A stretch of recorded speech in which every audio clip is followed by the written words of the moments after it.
মোহনের বাঁশির এই সুর, এই সঙ্গীত কার না পছন্দ হয়, সবারই খুব ভালো লাগে।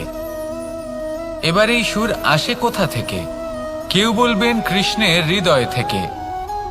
সত্য কথা, এই সুর হৃদয় থেকে নির্গত হয় এবং প্রকট হয় এই বাঁশি থেকে। এই বাঁশিটাকে দেখুন, এই ছিদ্রগুলি দেখুন, প্রত্যেকটা সুর থেকে নিজস্ব একটা স্বর নির্গত হয়।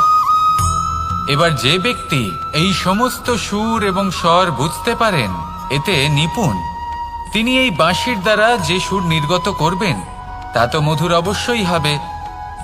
এবার জীবনের সাথেও কিছুটা এরকমই ঘটে। জীবনের কিছু নীতি থাকে, অর্থ, কুটুম্ব এবং আধ্যাত্মিক। যদি জীবনের প্রত্যেকটা মুহূর্ত সুখময় হয় এরকম আপনি চান, তাহলে এই তিনটি নীতিতে আপনাকে নিপুণ হতে হবে। কোনো একটি বিশেষ নীতির প্রতি যদি আপনি বেশি ঝুঁকে পড়েন, তাহলে বাকি দুই নীতি থেকে যা সুখ লাভ করা সম্ভব তা পারবেন না। ধন অর্জন করতে হবে পরিবারের জন্য, পরিবারের সুখ মনের শান্তির জন্য, মনে শান্তির প্রয়োজন মনের শুদ্ধতার জন্য। যখন এই মন শুদ্ধ হবে, জীবন শুদ্ধ হবে, পবিত্র হবে, সুন্দর হবে এবং ভালোবেসে বলবে রাধা রাধা।